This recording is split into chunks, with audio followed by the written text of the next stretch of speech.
Okay, welcome back, everybody. Here we are, another day in fucking quarantimes. Today's in a special struggle. Yeah, morale is low. We got way too drunk last night. Yeah. And the rule is if you don't feel better by noon, you start drinking again. Yep. I did that. Yeah, I attempted it, and I couldn't even muster enough courage to drink the drink that you made me earlier. But I eventually got it down. I threw a couple more ice cubes in it and sucked it down. Then I went outside. So shout out to Jones, friend of the show, and him and I were talking earlier about like how neither one of us had got off the couch all day. Yeah. We just kept sending Snapchats back and forth to each other like, yep, still on the couch. Dude, the only thing that got me off the couch was I had bought food and planned on firing up the smoker. Yeah. So I'm like, alright. Yeah. Yeah, it turns out Jones also got as fucked up as we did last night. He over the course of the day, I think he took 3 naps. That was only at like 3 o'clock, too. Yeah, I know. Fuck. I started watching. Oh, so the whole fucking thing too is like fucking bullshit. So I just can't sleep anymore ever. Apparently, not even in quarantine. So I don't know what time everyone went to bed, but I stayed up. I don't remember when I went to bed. Home Mellow was in full fucking swing last night. Although I don't think I kept drinking. I think I fucking pulled the plug. Probably ran out of stuff. That's honestly probably what happened. But I stayed up and I watched Onward. It's like a Disney movie. It's that one with Chris Pratt and Tom Holland, and they're like the blue elves or whatever. Oh, yeah. And like their father, like does it bring their father back to life or something? Yeah. Pretty good movie. It got me at the end too. Fucked me up pretty good. It was like 2:30 in the morning and I'm sitting on the couch by myself fucking crying, but fucking Disney movies, dude. Yeah, I know, right? But so I go to bed and it's probably like almost 3 o'clock by the time I went to bed. And then this morning, I pop up, I'm like, oh, what time is it? But cool, it's 7:30. Awesome. Slept for like 4 hours. So I like come downstairs and I'm like, this fucking blows. Like I'm hungover. I feel like dog shit. I lay on the couch and I'm like, I just want to put something on that I barely have to pay attention to. So I just put on, what was the first one I put on? Winter Soldier. I think it was Winter Soldier. And then I just ran with the Marvel theme for the morning. Yeah, you watched what, 3 Marvel movies? Yeah, I went from Winter Soldier to Age of Ultron. Yep. And then into Civil War. Yeah. And then when Civil War ended, I went outside and laid in the grass. Yeah. Yep. I was outside for a while, but yeah. Fuck. Yeah, it was nice in the sun. Like when I actually went outside and laid down, like when the sun was on me, I was like, "Oh, this is like really fucking kind of nice." No, it was nice out today. I climbed a tree. Yeah, you did. I got that branch down. Mm-hmm. Climbed a tree. Yeah, I climbed a tree. Yeah, I ripped the branch off that was like split out back. So that was good. I'm finally starting to come back to life, and here we are drinking again. Yeah, this is just to ward off the shakes. I mean, it's been a while. Yeah. I stopped drinking like midday. Yeah. So I don't want to come down too hard from that. No. The cumulative hangover may literally kill you. It's not even that. It's just like, am I gonna start feeling terrible right now? Right. The unfortunate part of that, though, is as you can see if you're watching on the YouTube show, the drink of the day is Knob Creek. There was we had a bottom of the bottle issue. Bottom of the bottle problem. So now we both have a ridiculous amount of bourbon in our glasses. Yeah, it'll be fine. But it's only because you can't leave that little bit left in the bottle. Yeah, no way. So, bottoms up, I guess. We had that issue earlier too with rum. Mm. Oh yeah, that's right. That was really strong. That rum and. Luckily, the rum isn't strong. Like it's just kind of fine. Yeah. 35%. Yeah, that's not bad. But Dr. Pepper, good. Is good. It cuts the. Yeah, it mixes with soda well, and Dr. Pepper is delicious. Yeah, it is. I would say probably my favorite soda. I don't even drink soda, so. I don't either, but like, if I do, I'm gonna make it a Dr. Pepper. I feel like that's in a commercial somewhere. I don't always drink soda, but when I do, I make it a Dr. Pepper. What is this, the Dos Equis commercial? Dos Dr. Pepper? Yeah, I don't know. Sprite. I would put Sprite up there. Like sometimes, like on a day, like if you've been outside, you've been doing a fuck ton, like you sweat a lot. And choring. Yeah, you come in, you crack a nice ice cold fucking Sprite. Sometimes that's good too. But outside of those two, I think all the other sodas can get fucked. I can fuck with a Diet Coke every once in a while. Yeah, I'm not a big Coke guy. Root beer? Ooh, I could fuck up a root beer. That's true. Bargs or A&W? Wait, is it Bargs? Brags? What was it? Barks. No, it wasn't a K.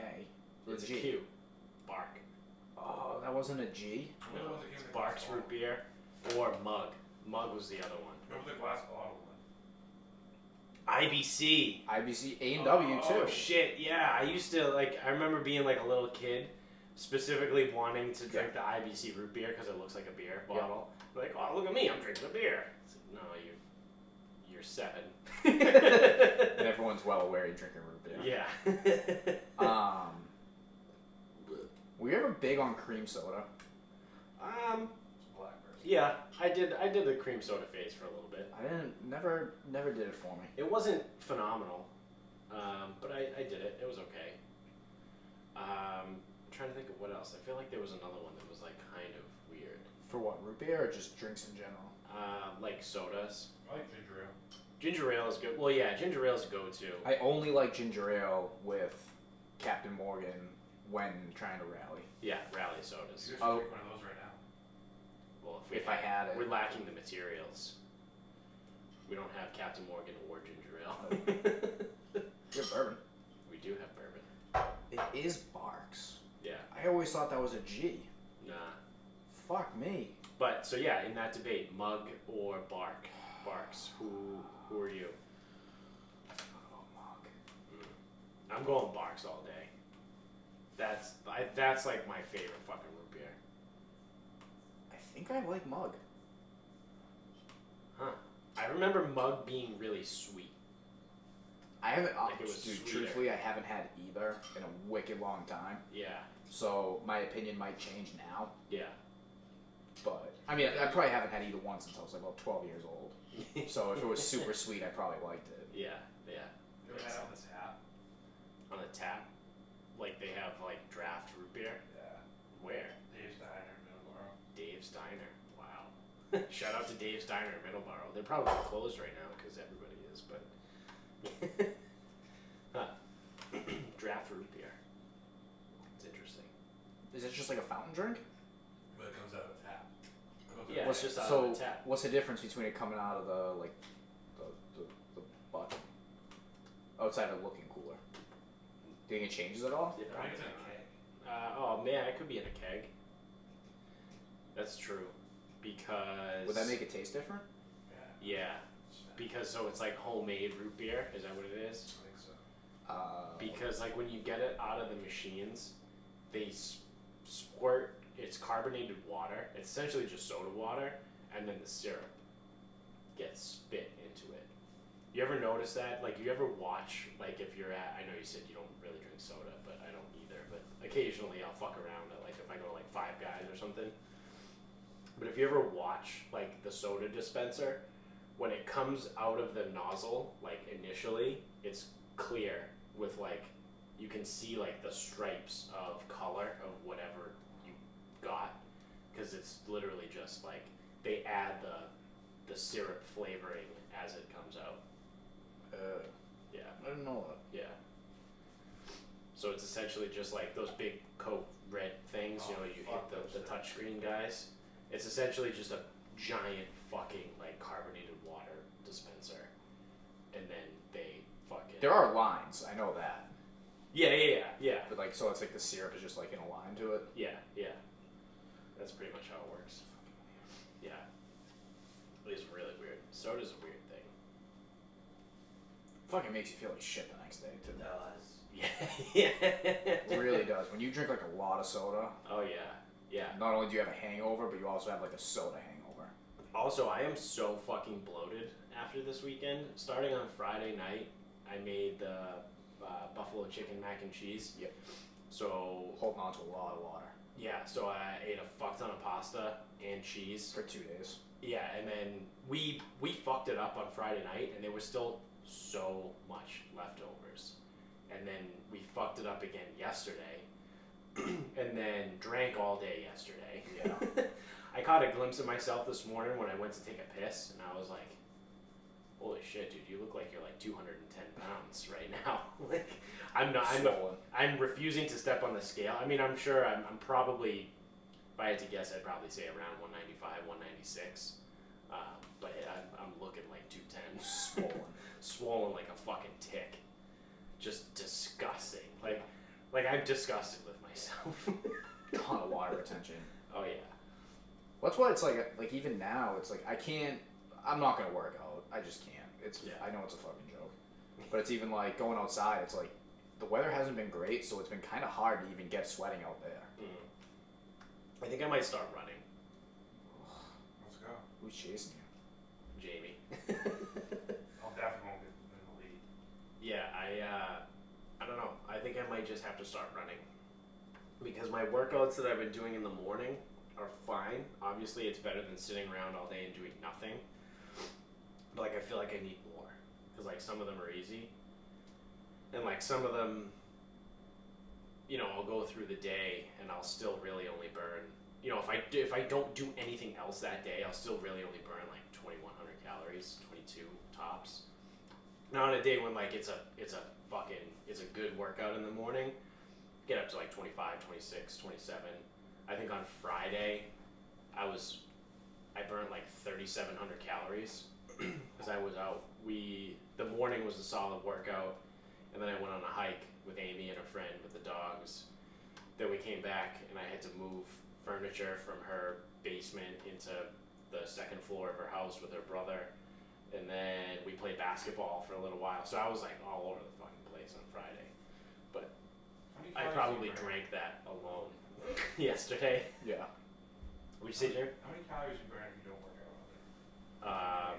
For you, It's like if you sat on the couch all day. I would say you sitting on the couch all day doing absolutely nothing would probably burn around 2,000 calories. Really? Because I think my BMR is like 18, roughly, like 1850, somewhere around there. And you're a little bit bigger than me, so yeah. So, I mean, you still burn a decent amount doing nothing, but you still did nothing. Yeah, I mean, but at the same time, it's like if I have it my way, I'll lay there all day. Yeah. Yeah, I literally only I get don't up need to to. pee. Actually, I know I was hungover today, but I've found myself every morning. I'm like, I need to do something. Yeah. I gotta get moving. Yeah. Yeah, it's like the mornings are weird because I have that class and then I have like 3 hours before the next class. But sometimes I have meetings mixed in. Like I'll have one at like 10 or 11. Or like, you know, we just fucking change meetings now. I'll make them at 3 o'clock on a Wednesday afternoon. awesome. Because that's fun. Definitely don't do the meeting at fucking 11. Definitely do it at 3 o'clock. Because that's what I want to be doing. Yep. In an afternoon. Yeah, it's great. 3 o'clock fucking meeting. Yeah. Nobody's working. 3 o'clock meeting. Yeah. But I'm more of like my afternoons are open, so I like to do shit in the afternoon. I don't know. I feel like also the thing is like I was talking to one of my meetings for work last week. I was talking to the director of like the HR department, and she was like asking me. This is before everyone got into the meeting. She's like, "Oh, how's everything going? Like, how you doing with everything?" And I was like, honestly, it's pretty normal now. This is like I'm in a routine. Like I've got like the first 2-3 weeks were like weird, but now these last 2 weeks, I've been in the same routine every day. I wake up, I come down, I drink my coffee, I do the class, I dick around for a little bit, or like I'll eat like a fucking banana or something. Then I'll dick around. I'll do the afternoon class, and then I just have my afternoon to like go outside and do whatever, or like clean shit, or like do laundry. You know what I mean? Like I just Or just nothing. yeah, or just nothing. That too. But like it's normal to me now. Like I'm not. It doesn't stress me out. Like if I was before, I was like I gotta go and I want to do this and I gotta do something. And now I'm like yes, it's whatever. Like this is my day. I'm just following my daily routine. Like the anxiety of being trapped at home and not doing work has gone. Because like that's the other thing too. Like at first, I was like I don't like with my job. I don't have a lot of work to do because my work like my job physically requires me like interacting with people and like going on field trips and shit. So like the whole remote learning thing, like I'm not doing anything. I literally gave myself the job of doing the fitness class every day. I just started doing it. Yeah. Like no one told me to do it or asked me to do it. I was like, I need to just do something. Yeah.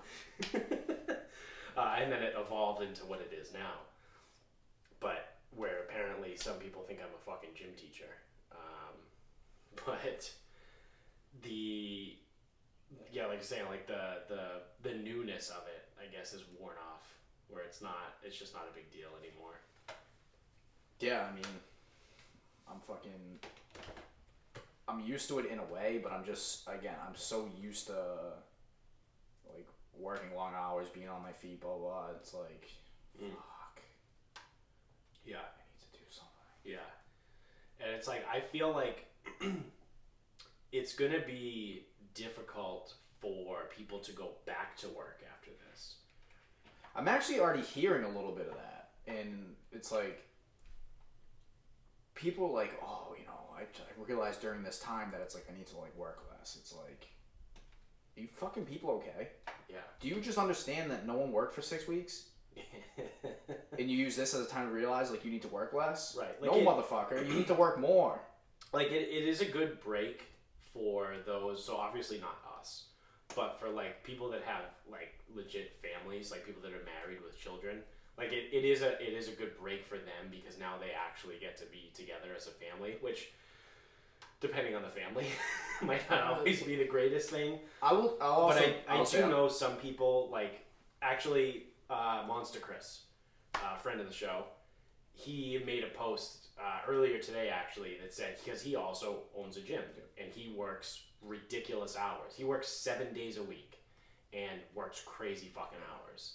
And he made a post and he was like, you know, I just want to let people know, like, even though this and that and everything's going on, like, I'm thankful for this time because now I get to spend more time with my kids. And he's got 2 young kids. And it's like, I get that, like, that part of it. Like, that's cool.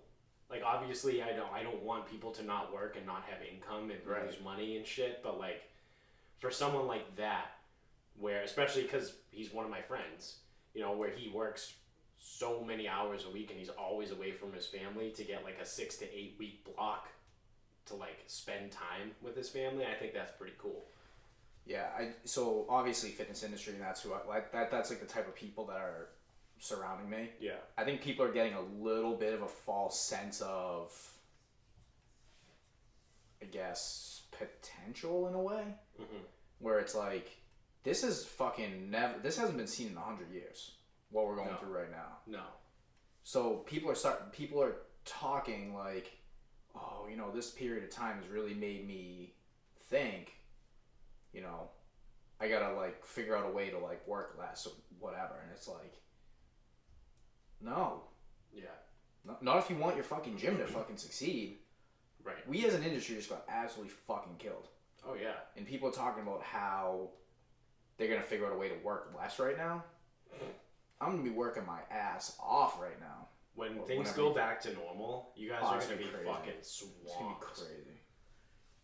I don't know how the fuck we're gonna do it, but no, it's gonna be insane. Yeah. But I might know a guy that's looking for a second job. I don't think it's gonna be a staff problem. Yeah. It's gonna be a pure volume in the building problem. Right. You gotta go back to the old evolution. But yep, that's it. We're going back to the old building. Yeah. mean, it's Actually, a good problem. If we were still in that old building, we'd be out of business by now. Absolutely. No, we would be. No. I promise you. Yeah, without a doubt, yeah. Because there's no way, like, things would have fallen the way we wouldn't they have been able did. to afford it. Yeah, no. Too much money. Yeah. Huh. So, I mean, hey, there's that. There is that. No, but this... I am getting a little irked with some people's attitudes. It's like, this is the most extreme of circumstances, and people are using it like, oh man, but like, I guess I need to like work less. It's like, no. Right. You need to be ready to grind your fucking faces off. And I know obviously each job is different.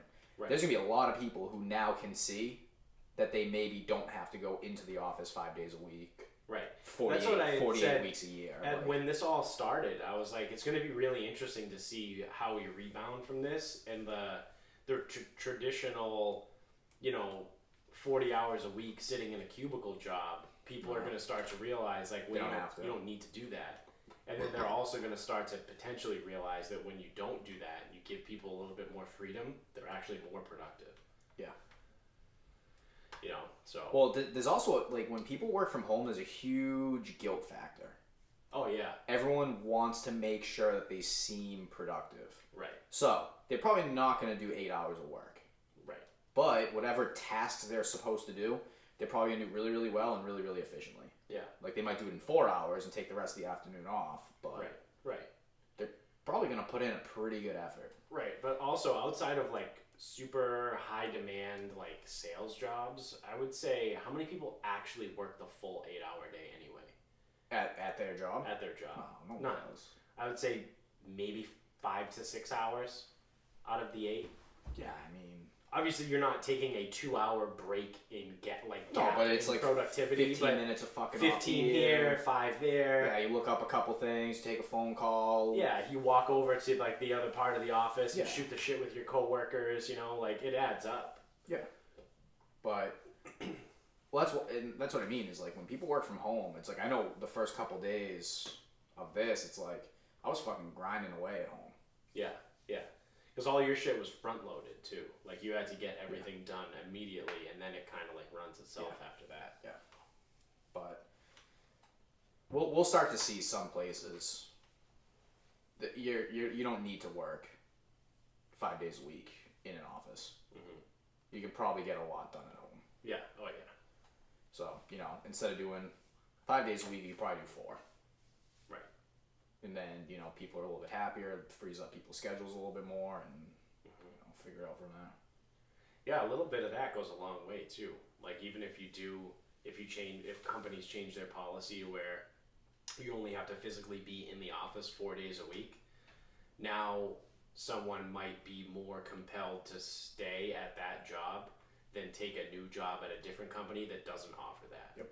Like, that personal freedom is a lot for a lot of people. It is for me. It's the reason why I ended up staying at my job. I mean, there were probably 3 instances over the last like 2 years or so where I almost left to take a different job. One of them, I didn't take the job because it was out of my control. We talked about that on the show. I got fucked, but I ultimately ended up staying where I am because of the personal freedom and the not being micromanaged, and people aren't always like, well, what are you doing? Where are you doing? Like, where are you? What are you, not being like tracked down and hounded. I pretty much get to kind of do whatever I see fit and whatever I deem is necessary, and no one really questions me on it. So that's huge.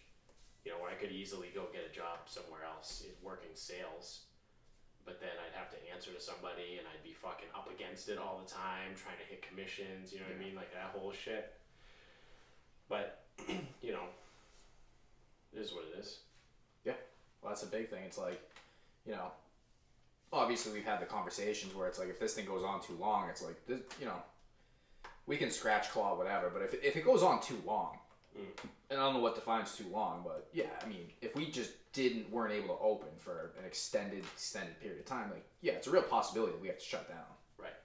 Now, we can, like, scratch, claw, really dig our way and make it work. But I mean, there is a time where it's like, okay, this is ridiculous. Like if we were ever shut down for 6 months, it's like, Yeah. fuck it. Well, luckily, But it's one of those things where you think about it and it's like, you know, I could probably make more money doing something else pretty easily. Yeah. But it's like, that thought doesn't cross my mind because I don't want to do it. Like I don't want to work for somebody else. It's like, right, it's a pain in the ass. I could probably be a laborer and make more money. Yeah. But I don't want to do it. I don't want to work. I don't want to work for somebody else. Right. Yeah, and it's like, well, luckily, that's what I was gonna say. Luckily, it looks like things are slowly starting to turn. I saw something that came out today. I don't know who the new CEO of Wynn is, the casinos. Yeah, I don't know. Because they booted Steve Wynn. Yep. But the new CEO of Wynn is requesting that Vegas reopen the Strip by the end of May. And I guess there's conversations about potentially doing that. There's also, today came out, Italy's death rate dropped today. Today was like their lowest death rate since the beginning, or since it fucking spiked or whatever. So Italy's starting to turn around because like people seem to really give a shit about how Italy's doing, and you know, gauging that for the rest of the world for some reason. But you know, I think we're slowly starting to turn. I would say, I think June 1st is a decent guess right now. And I mean, I'm obviously not a fucking scientist. I'm not a virologist. I'm just a fucking asshole with a drinking problem that has a podcast and a big mouth. But in my uninformed opinion, I would say June 1st. Well, remember when we were in Savannah? Yep. And when we were in Savannah, that's when all the sports started stopping. And remember the magical date, April 27th? Yes. Everyone kept saying April 27th. Yeah. That's what, a week from Monday? Yes. So this is going to come out tomorrow, which is Monday. So a week from the time that this comes out. Yeah. April 27th. Now, okay, we're probably off a little bit, but April 27th might be the time where things start to trend back towards being kind of normal. So whoever was floating that date Right. actually fucking knew what they were talking about. Right. Now, it's funny because we've had so much info in between this time. Yeah, a lot of bullshit. A lot of bullshit. Like people in Massachusetts are like, oh, well, the surge... The spike has been coming for the last 2.5 weeks. Oh, the spike's going to come. The spike has been all of April. Yeah. But apparently, I guess we're actually in it. But people don't know if we're in it because the spike doesn't seem so bad. Right. So it's like, oh, well, you know, this isn't that bad. Not the spike. Yeah. But everyone was saying this was the spike. It's like, yeah, but it's not that bad. So the spike hasn't come. It's like, fuck. You guys are just changing your story. You guys have no idea. And then there's someone who's saying 2022. And then there's fucking doctors saying we should never shake hands ever again. Like, right. No one knows. But going back to mid to early March, April 27th, I don't know. Yeah. Someone might have known. Yeah. And whoever started it, yeah, may have been right. Yeah. Whoever, I know no one cared back. Because initially schools went with April 27th because that was the week. That's the Monday after what would have been April vacation. Yeah. And then they pushed it back. So the 4th. state of Massachusetts pushed it back another week and a half to May 4th. And now there's rumblings that they might not go back this year. I don't think schools are going back. So New Hampshire and Maine have both punted on their school year. Yeah. And they're going to finish out this school year online. So I don't think people are going back to school. Yeah. This year. Yeah.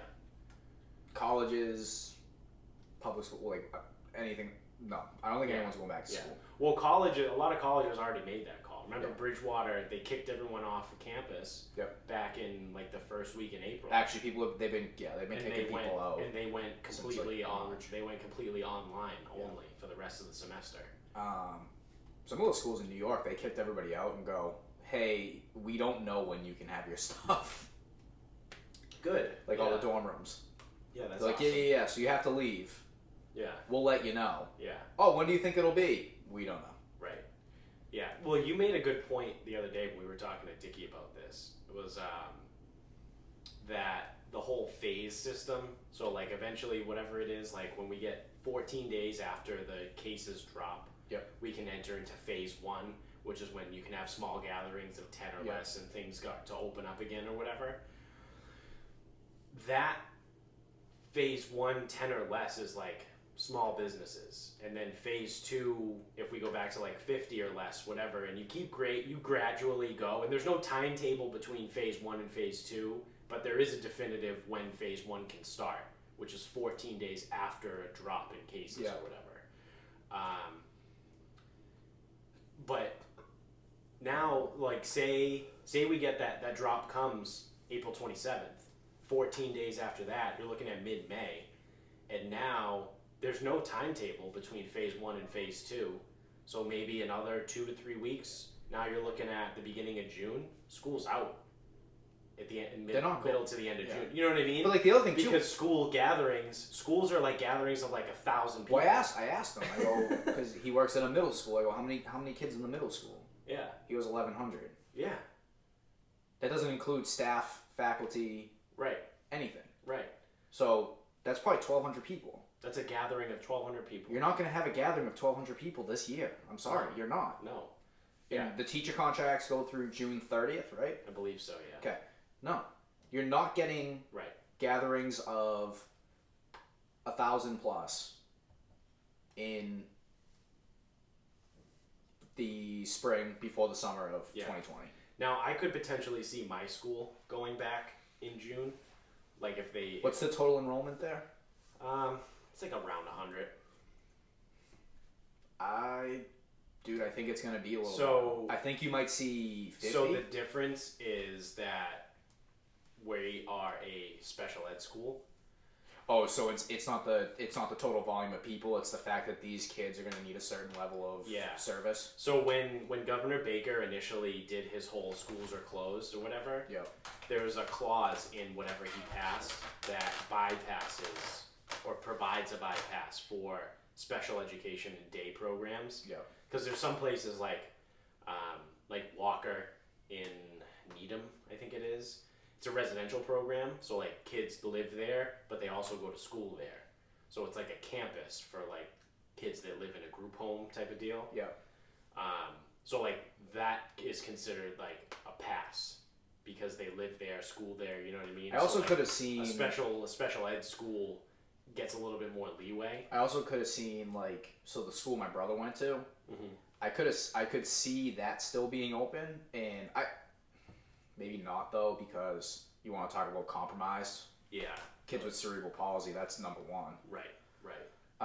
So maybe not, but I could see if they said, "Hey, we're gonna stay open," because they provided speech therapy, OT, PT, like they provided all that stuff. That's what we do too. Okay, so now for someone like my brother, because he was non-functioning, we wouldn't have sent him. It would have just been like, nah, we'll just keep him here. Right.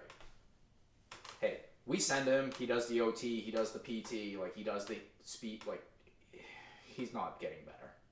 Yeah. It's not happening. Right. We'll use the services. We'll pay for the school. Like whatever. But give him something to do. It gives him something to do. It gives my mother a chance to work. But he's not going to go get these services and get any better. Now, someone who's more high functioning easily could have had those services, and then it's like, no, this kid still needs to go. Right. He still needs his services. Right. But yeah, so it's weird, but I think public schools and everything is done. Done for the year. No way. They're just gonna go remote. But this is also I think this is gonna potentially create an opportunity for some businessman that's out there that privatized school. Create a privatized online only school. Because they do have programs that are virtual online learning, but it's like GED.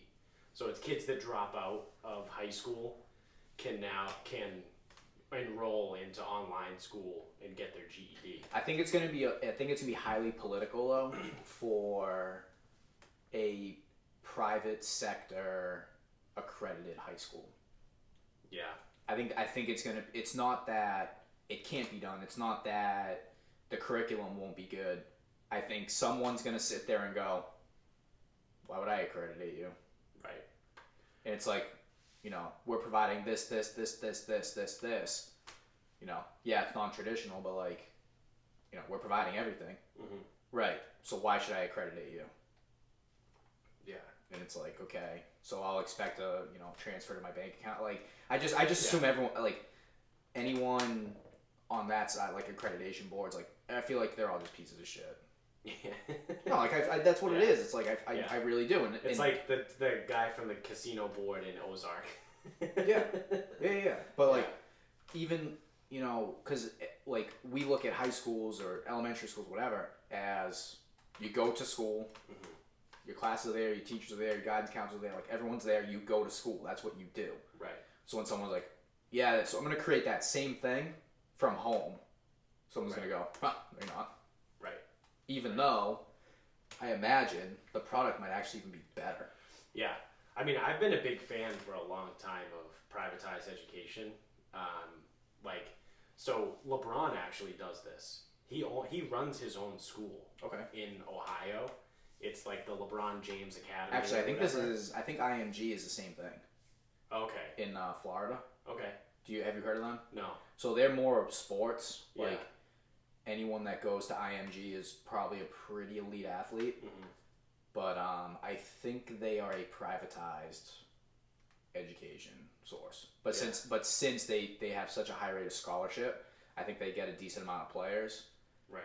Which means that they probably were able to bribe or pay off whoever they needed to pay off. Right. Because Yeah. that's my stance on that. So I'm a big fan. Like imagine like a corporation like Amazon creates a privatized school. The amount of money that Amazon could dump into that, they would then be able to pay more for teachers, which would then theoretically get better teachers. And have teachers that are better motivated, that stick around longer. You know what I mean? Like, I really like that. And then, just using Amazon because they're a mega corporation is like maybe after you graduate high school or maybe your senior year of high school, you do like a co-op program and you work in the company doing something while also going to school. You know what I mean? And then you get something that like the potential there is there for these giant private companies to do it, but I just don't know why. But then also the free market kind of takes over. So if you have like Amazon that does this awesome school, what's to stop like Fidelity to create a high school that kind of kicks people towards finances to that, and then you would have to have public education would have to raise their standards to keep up with them because then no one would utilize public especially education. Like say like just take XYZ financial company, right? They're pretty good. People are kind of alumni from that school or two. Maybe it's like, okay, well, we have a bunch of people from Bentley here. Mm-hmm.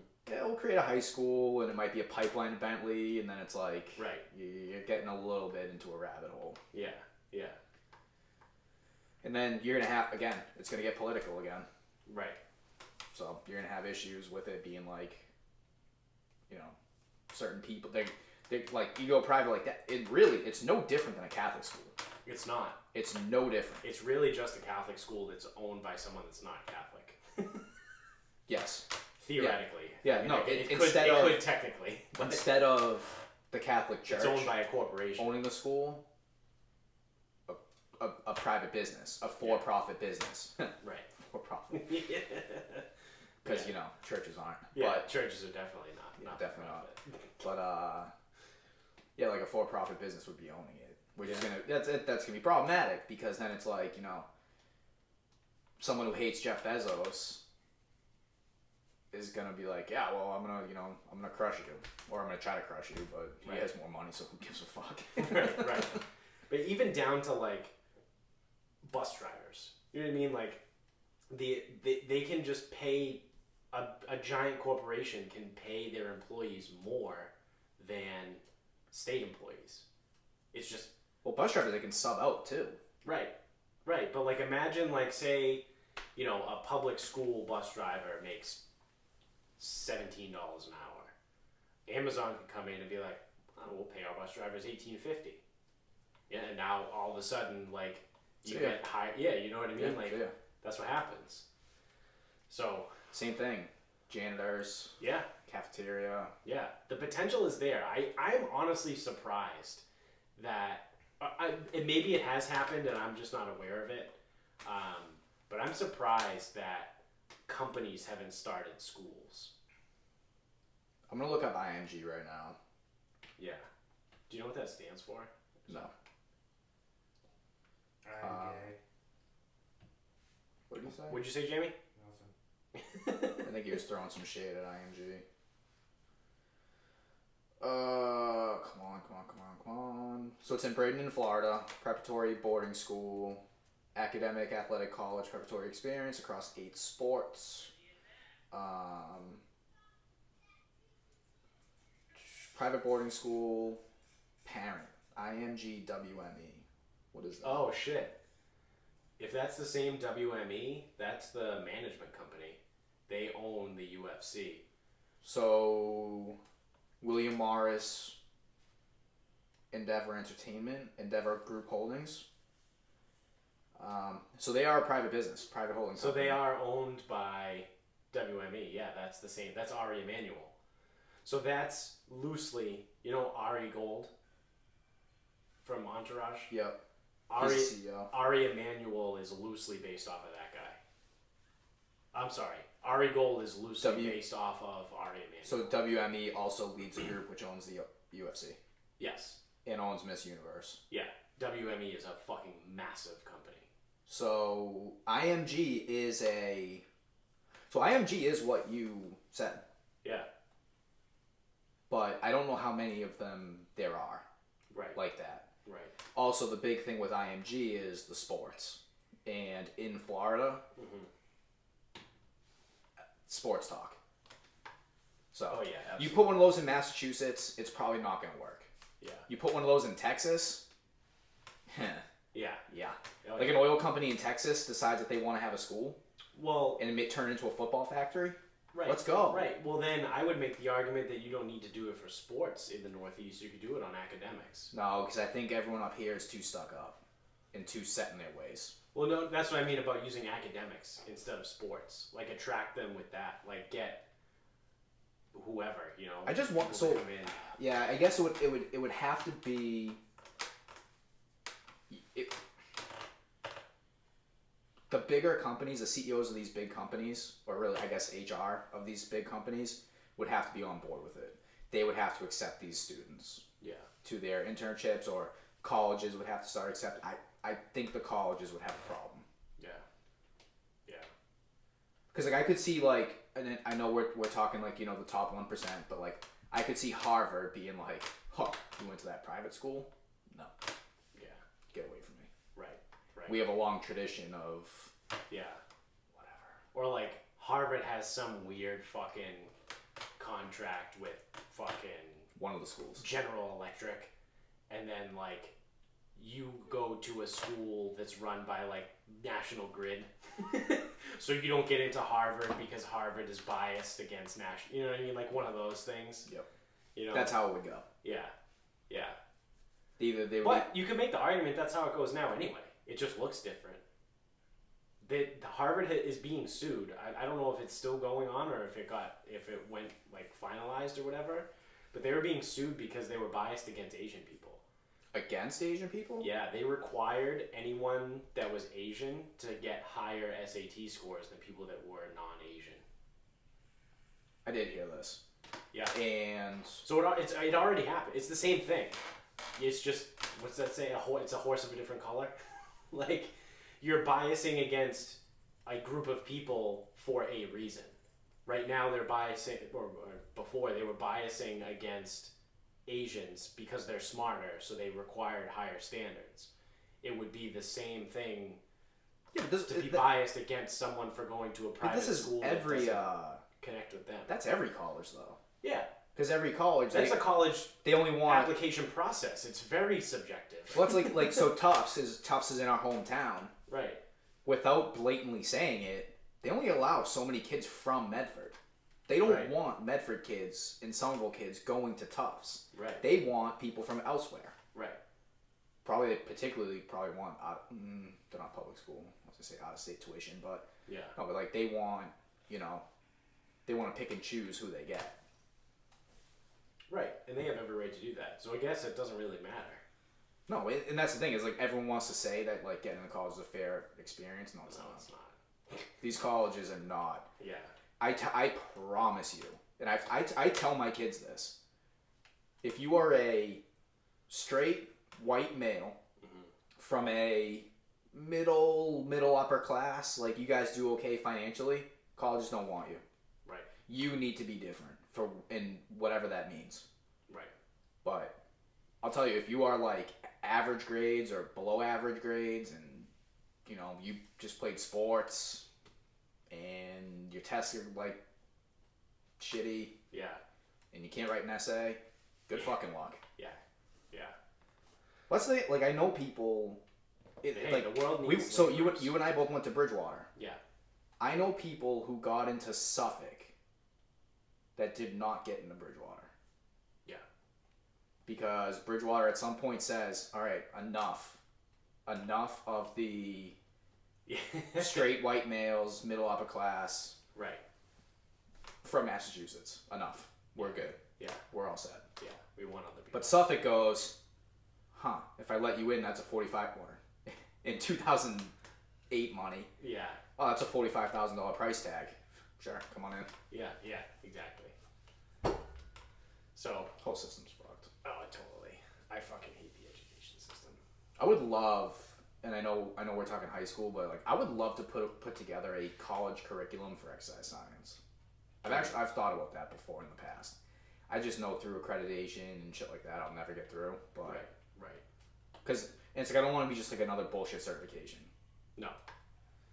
Like there's enough of them out there, and like there are some good certifications out there. There really are. There like are some good ones. CFSC, like that's really good. Yeah. And I think that's like almost the new gold standard. It would be nice if the CSCCA or whatever. Is that the collegiate one?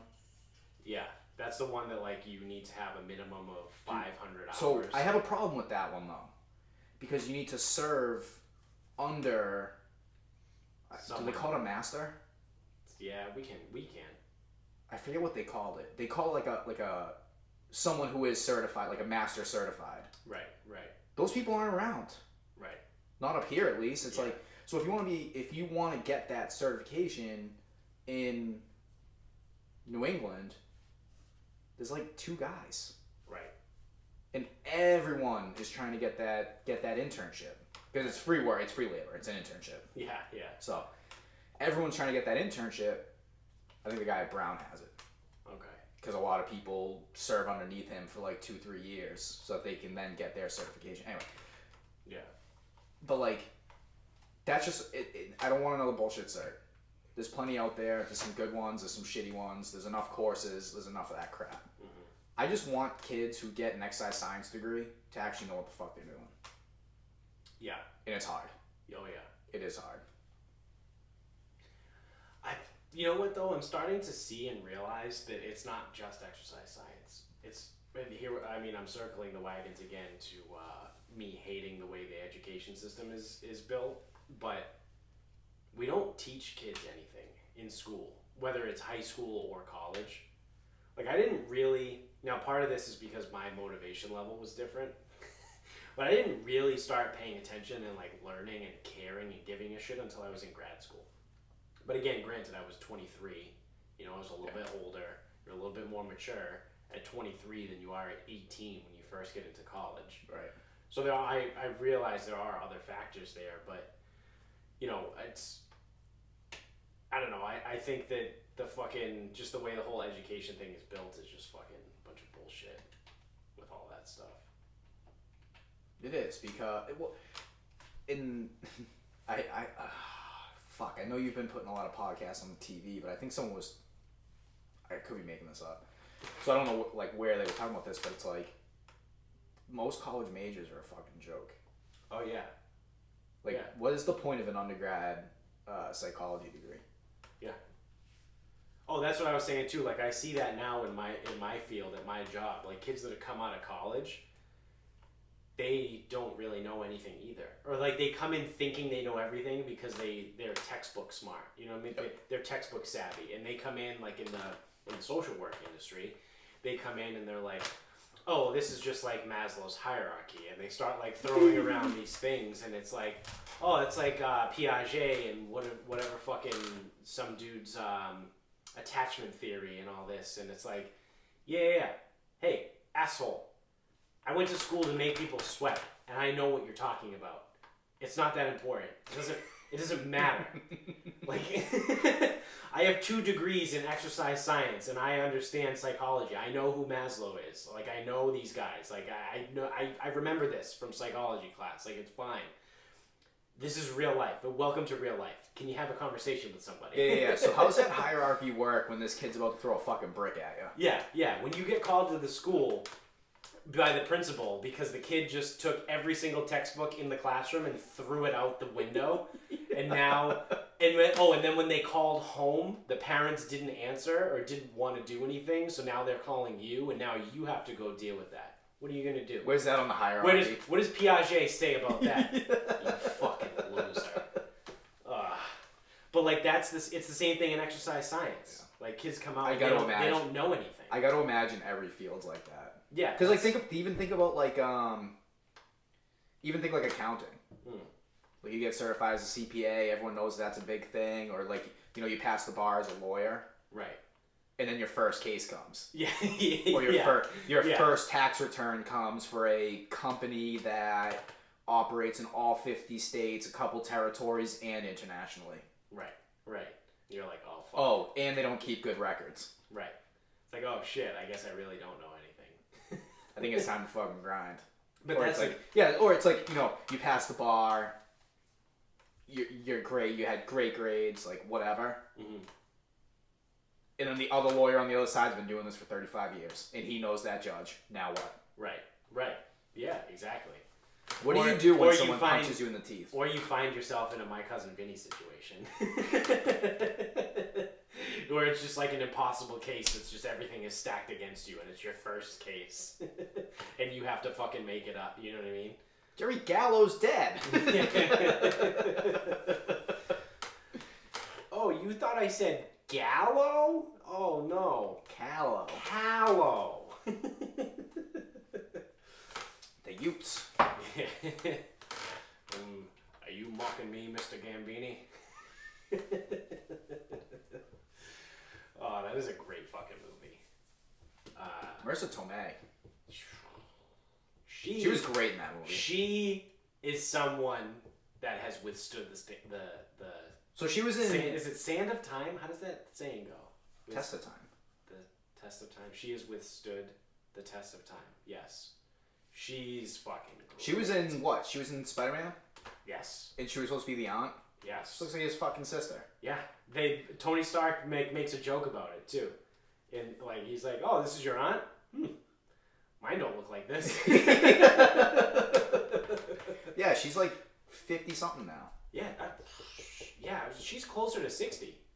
Fuck. She might even be 60. Stand by. I bet you 53. Let's see. Marisa Tomei. 55. Fuck. That was close. She turns 56 this year in December.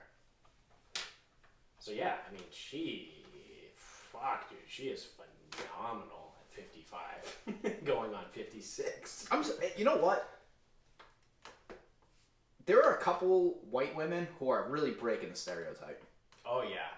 Because J-Lo's 50, right? Yeah, but she's not white. Fuck. That's so right. Yeah. Jennifer Aniston is one that breaks the mold. Gwen Stefani? Yeah, she's 50. She's one that actually looks better at 50 than she did when she was 35. Yeah.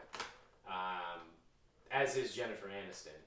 So it's like, but I mean, typically, let's be real here, white women Don't age well. They age like dog shit.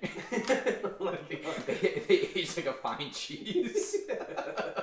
No, they age like a Stop and Shop cheese. It's like fucking cheese whiz. Yeah. White women, especially white, fair-skinned blonde women. I feel like the lighter your skin is, the worse you age. And it's No, like- no, because you have the fucking leather gloves. Leather gloves. Like when like you can tell that someone just spends way too much time in the sun. Oh yeah. They look like shit. Yeah. It's gonna be me for sure. But the people that do that are typically like naturally lighter pigment. They just have fucked up their skin for years. Not necessarily. Yeah. Okay. No, I'm just like, okay, so think about like your typical. You definitely saw these people at the liquor store. Dark hair, Yeah, how my clients darker complexion, Yeah. and you just know that they do nothing except go to the beach and drink a bottle of wine. Oh, absolutely. Those people do not Yeah. look good. Yeah. And they have a darker complexion. Typically smoke Parliament lights. Camel wides. Yeah. Yeah, can I get a pack of Parliaments? Oh, That's a good impression. God. That's the only way someone asks for parliaments. Yeah, I know. Did it bother you when people used to ask for parliament lights? Yeah, not really. I don't really give It a used to. shit. It used to. to confuse me. Did you, Because I'd be like, there only So- is parliament lights. so do you want the silver ones? What were those, ultralights? Yeah. Because I would say there was no like parliament heavies or like parliament reds. No, that was the thing about Parliament. That's why so many people smoked them. Is They were because only they light. were only lights. I didn't know that. Dude, I didn't know there was a silver pack. Oh, there was 4 different colors, my friend. Of parliament? Oh yeah. No fucking way. There's blue. yeah, that's There's parliament lights. silver. There's green, and then there's green and silver. So they have a menthol, and then they have a menthol light too. They have wait. So they don't have a heavy, but they have a heavy menthol. No, they have a light menthol. So it would Okay, be I think I misheard you. So so it would be like a light menthol and then like an ultralight menthol. okay, I got you. Sorry, I thought I misheard you. Yeah. Which I'm realistically, looking right now. like I don't know if there are any like government regulations or stipulations, whatever the word I'm looking for is, to like Okay, so figure out like what constitutes light, heavy, ultralight, whatever. But I think it's just a branding ploy. Like it's just marketing. Like I'm sure their Parliament lights are just like regular cigarettes. well, they could just like be I said- regular white cigarettes. Well, like I said, like unless there's like a government regulation that says like there needs to be 3% nicotine to be considered light. More than that is heavy. You know what I mean? really doubt. That's what I mean. So I think it's purely just a fucking marketing ploy. Yeah, they had a menthol. They had the silver box, which I assume is an ultra. Ultralight, yeah. Also, they had 100 variations of all this stuff too. Yep. Fuck. So Get a load of parliaments. So I'm assuming you also remember back in the day when you used to be able to call them lights. You technically, I don't know. Were you still at Stop and Shop when they changed the law that you couldn't call cigarettes light cigarettes or ultralight anymore? I don't think so. I left Stop and Shop in 2012. Okay. Yeah, I worked at the liquor store, I think, between 2010 and 2014. So, so they passed a law at some point that said you're not allowed to. I don't know if it's a Massachusetts law or if it's like a federal thing, but you're not allowed to call cigarettes light anymore. So it fucked up a lot of people because the packaging would change, so they would take the word light off of it. So now the edge that Parliament had was just gone because they're just parliaments anyway. So now people started referring to them as the colors. So that's like where sometimes it'd be like someone would come in and be like, "Oh, can I get a pack of Parliament greens?" And it's like, "Well, you want the green or do you want the green and silver?" Or like it would get weird. Like people would just come in and be like, "Yeah, can I get a pack of Marlboro, like fucking Well, it was Marlboro Red. ultralight menthols or whatever?" Ooh, No, Virginia Slim was the one that fucked me up all the time. because Virginia Those are confusing. because Virginia Slim is they have like an ultralight menthol and like all kinds of different 120s. like variations and 120s. So like someone would come in and Plus their packaging was all white. It's just Yeah. the stripes. the stripe on the side. So I used to be because not a lot of people ordered them a lot. Like I wasn't as quick. Like if someone says Marlboro Heavies or Marlboro Lights, it's gold, or Marlboro Golds is gold. Like I know that. Marlboro Silver. But when someone comes in, You know what? I do remember this because they the ask- ultralights became Marlboro Silver, not Marlboro Ultralight. Yeah. So when now someone comes in and asks for like Virginia Slim ultralight menthol, I'm like, I don't know which one that is. They changed the names. Because they stopped putting the name on the box and it was just colors, and I'm like, and then I was like that asshole that like pulled it like, this one, no, okay, this one, no, all right, let me just take the other 3 that are up here. Which one of the 3 of these would you like? Because they took the labeling off. I do remember that. It became Marlboro Red, Gold, Silver. Yeah. So like if someone came in and was like, oh, I want Misty Lights, it's like, which color Misties are the See, lights? we didn't sell Misties. Thank God. Yeah, we sold the 120s too. Misty 120s. Yeah, so I was also actually at one point I became in charge of ordering the cigarettes, and I just decided that we weren't going to carry half this shit. No, because not for nothing, it's like No one ever buys it. they'd come in, like a rep would come in and they go, all right, let me just see what's out of code. Right. And it would be like half the fucking case. Yeah. Like, oh, there's a lot of stuff out of code here. I'm like, yeah. That's because no one buys Merit Ultralights. You got 12 cartons of Mavericks. Like, so when I was in charge of ordering, Or Maverick menthols. Those are fucking that's wild. disgusting. It's Yeah. like checkers. Yeah. When I was in charge of ordering it, I fucking flipped that thing. Oh yeah. And then people were like, oh, like, cigarette case is empty. I'm like, yeah, I'm just waiting on more. And then I would know, I'm like, okay, I'll just order more, and it'll just be more Mob Reds, because people actually buy them. Right. And that's what I told the store manager. He goes, oh, we running low on cigarettes? I go, no, we have plenty. Yeah. He goes, oh, it looks a little empty. I go, yeah, that's because I'm only putting out what people buy. He's like, okay. I'm like, oh, plus it's like hidden, so you can't actually see it. Right. The old one used to be like above the counter, Yeah. so people could actually see. When we moved to the circular desk, Mm-hmm. it was under the desk, so you couldn't actually see. Yeah. Which, the worst design in the history of designs. The circle desk. The circle customer service desk. Because people just attack you on all sides. 2 things. So, at the one in Medford, the CDH, what was CDH? I forget what CDH stood for. But CDH was like the cashier king. Mm-hmm. They were in charge of all the cashiers and the baggers and scheduling and whatever. Yeah. So the CDH was also like the cashier bank. So if you needed more 1s or you needed more 5s, like the CDH had all that. Right. And the CDH drawer was opening up to the store. So the CDH drawer had, I don't know, 10 grand in it. Yeah. And you would have to open it up towards aisle 4 because they wanted a circle desk. Yeah. And the CDH was outside because CDHs technically weren't allowed in customer service. I don't know. That was one of those things I never fucking understood. Yeah. They're the cashier king, but they can't come into customer service. Yeah, that's weird. It was fucking strange as fuck. Yeah. But the same, really, really weird dynamic how that whole thing broke out. But I never understood the circle desk. And they go, I think some fucking douchebag in the office in Quincy goes, oh, I got a great idea. If we have the customer service as a circle, everyone seems way more accessible and blah, blah, blah, blah. Yeah. Until I have a line out the fucking door and some jackass behind me starts asking me where shit is. Yeah. And I tell him to get in line and he gets pissed because he doesn't want to get in line. But then the people in line get pissed that he's fucking asking questions. Yeah. It's absurd. Yeah. It was nuts. Yeah.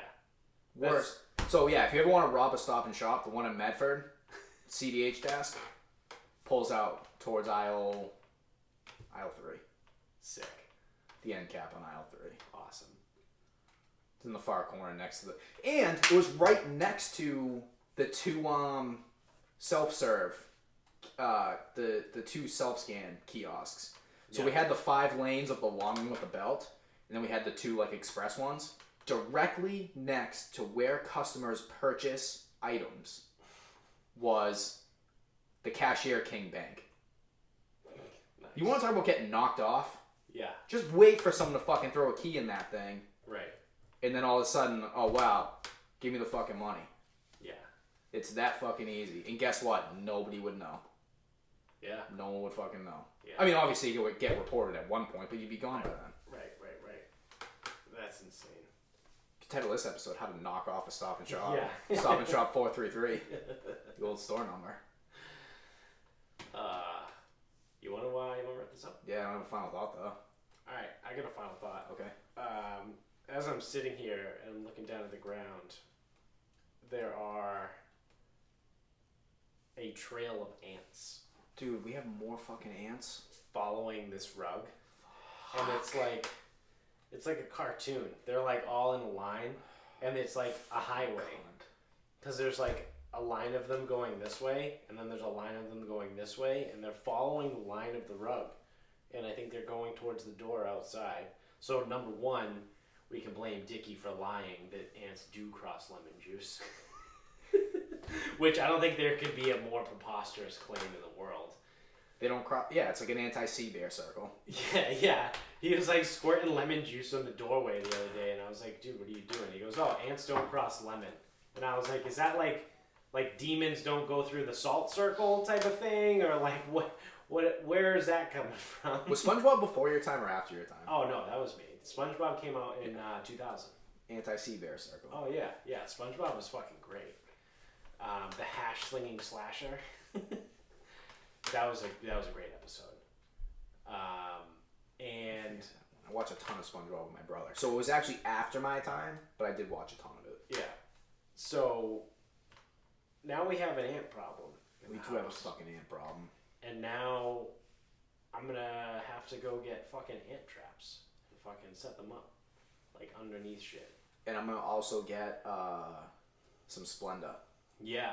Well, you know what we should do too, I guess, is buy a couple cans of Raid and then spray it in each other's faces. Make cocktails. Yeah, make a Raid cocktail with a Clorox float, and then spray it along the outside of the house. I think that's a good idea. Because I feel like we've been here for over 2 years. We haven't had an ant We've problem. never had an ant problem until right now.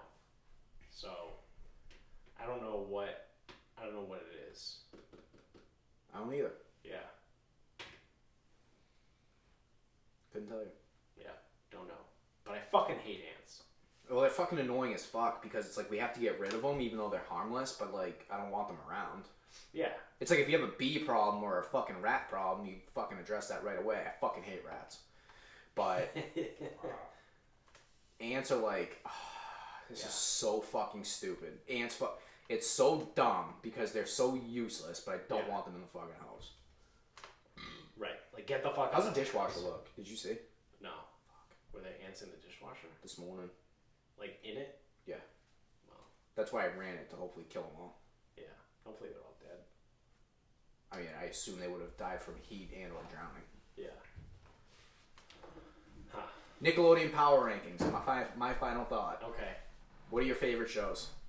From Nickelodeon. Yep. Oh man. What are we doing? 5, 3, 10, 50? I'm loose.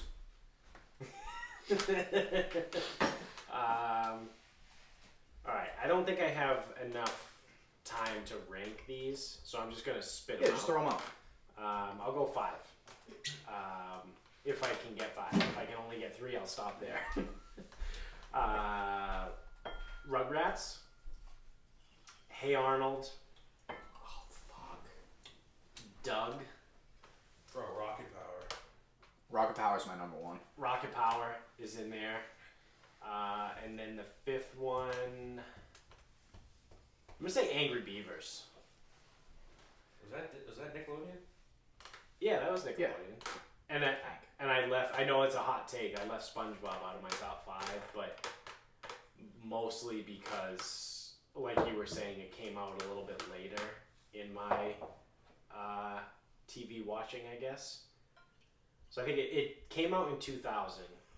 So I was 8. That should have been right in your wheelhouse. Yeah, so I watched it, but it lasted for so long. Like, I only watched, like, maybe the first 5 years of it. So from, like, 2000 to 2005, because then I was 13. And then I'm just watching sports, and I'm watching other shit. Or I'm playing video games. When it came out, I was 10. And obviously I think I'm autistic, so I think I was probably into ESPN at that point. Because I remember a lot of stuff right in like the 99, 2000 year. Even 98. I was 8 years old then. I remember a lot from that time. Yeah. So I might have been out of it even younger than I thought. But my power rankings include Rocket Power. I like not going in order, but Rocket Power is number 1. Yeah. That show was fucking sick. Yeah. I fucking love Rocket Power. That was a great show. Rugrats is there. Yep. The thing that you neglected in Nickelodeon Yes. was the live action shows. Oh, Global Guts. Global Guts. That was such a good Legends show. of the Hidden Temple. Oh, You fucking fuck. botched it. So we'd have because you know what we'd have to do? We'd have to do 2 separate categories. We'd have to do cartoons and then live action We don't stuff. have to. But we It's my final thought. It's Nickelodeon Power Rankings. yeah, no, that's fair. But Nickelodeon had a lot of great live action Yeah, shows they did. too. Between like even those two and then All That and then All that. Clarissa Explains It I All. remember watching that. I Um, didn't get it back then. what was it? The Real Life Adventures of Alex Mack was a good show. There was the chick that Underrated. She turned into like a silver puddle. She turned into Mercury. I don't remember essentially. that. Underrated. Drake and Josh. It was after Yeah. our time. Yeah, that was. Actually, I also heard iCarly, which is even beyond my time because I knew that was popular because of my little cousins. Yeah. They would watch it all the I time. think people like that. Yeah. But the reason I brought this up was, I think, because everyone's doing a top whatever or best of whatever. Yeah. So Michaela was like running it off for me, like someone on Twitter, and they went with like Danny Phantom. Oh, Jesus Christ. Do you even know what that is? Yeah, I remember that show. Yeah. Fairly Odd Parents, which I did enjoy. Fairly Odd Parents was good. Actually, you know what? I don't think Fairly Odd Parents was on there. Actually, I think you. Hold on. Do you want to finish your 5? I don't think I cut I you did off 5. at like 3. Legends of the Hidden Temple, Global Guts, all that. That's okay. All right. And so the first, because I was gonna say another one that was really good that a lot of people forget about was All Real Monsters. Yes, I watched the fuck out of that. That was a great show. I used to love that show. Do you remember Rocco's Modern Life? Salute My Shorts. Do you remember Salute Your Shorts? Yes. I don't remember that show. That was But great. I remember really, really enjoying it. Yeah, it had the camp counselor that had like the white fucking flimsy like hat. What's here's that the other called? thing. Cargo hat or whatever. Safari hat? No. I don't remember. So Salute Your Shorts and oh fuck me, Power Rangers. Mm-hmm. I Power Rangers was all over those shows when I was a kid. I would probably put Power Rangers at my number 1. I don't think that was a Nickelodeon show. Oh, okay. But this is an aside. Yeah. Power Rangers was my shit. I had all the action figures. I was Power Rangers for Christmas. Halloween. The white my Power fucking Ranger God. came to my like 6th birthday party. Like, so I was all over Power Rangers. To this day, I can't remember anything about the entire series. Outside of the racism. Oh, yeah. Like the yellow Rangers, Chinese. Yeah. And the Black Rangers, black. Yeah. Yeah. So, outside of the racism, I can't remember anything about Power Rangers. Huh. I even told my mother that one day. She goes, you cannot be telling the truth right now. Because I was obsessed. I had the movies on VHS. I watched the movie like not that long ago. I was here. Yeah. That was pre-quarantine times. That was like 6 years ago. I know. I cannot remember anything. So Salute Your Shorts. I remember really liking Salute Your Shorts, but I cannot remember anything about the show. Yeah. So it doesn't make it for me. That was a good show. fuck, man. We had a lot of great shows, kids. I don't think this shit's that good now. No, and that's why you have like people doing these power rankings, putting Danny Phantom in. It's like Danny Phantom sucked. Sorry. Or it's like creepy stuff now. Like what's that? What was that show I used to watch with my cousins? It was called like Adventure Time Land. No, Lazy Town. Lazy Town? Was that a Disney Channel? Maybe that's what it is. Also, Disney Channel. Creepy. Disney like Channel Lazy Town itself. was creepy. It was like a mix of like puppets and real people, but like some of the real people had like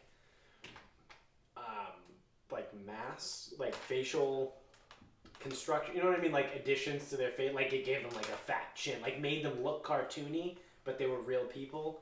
Like I don't know. It was weird. That was a creepy show. That sounds like a Disney Channel. Yeah. Which Disney Channel can get fucked. Disney Channel sucked. Yeah. I was never a Disney Channel kid. Fuck that. That's why I never watched any of those like Halloween Towns or all those fucking ones. So bad. They all suck. I never saw them because I never watched. They fucking suck. ABC. There was ABC Family back in the day before it was Disney Channel. Too. No, it was separate. I know, but so ABC Family was the one that had all those like old movies and shit. I don't think Disney had a channel yet. Like I think that came out later. And I'm talking like 90s, like when we were like little kids. Like the Disney Channel might be like circa like 03. I feel like it was a little bit before that, like maybe turn of the century. Yeah. But it was early. Like it wasn't always a thing. Well, when was Hocus Pocus? Well, it wasn't that long. Like it was like the 90s when I remember being like a small child and having a fucking turnstile TV. The one that only had like it was the switch. You like click the switch in like a circle in the dial. Yeah, I had one of those. And you only had 12 channels. So that's what I mean. Like I don't think Disney Channel came around. I mean, even 2000 was 20 years ago. You know, like I don't think it's been around that long. Because I think it was just like ABC. Actually, I think Hocus Pocus was a real movie. Oh, right? It was. Yeah.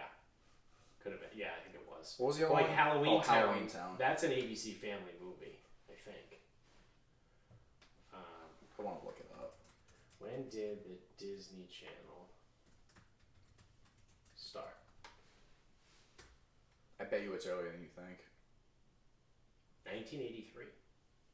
It was a premium channel.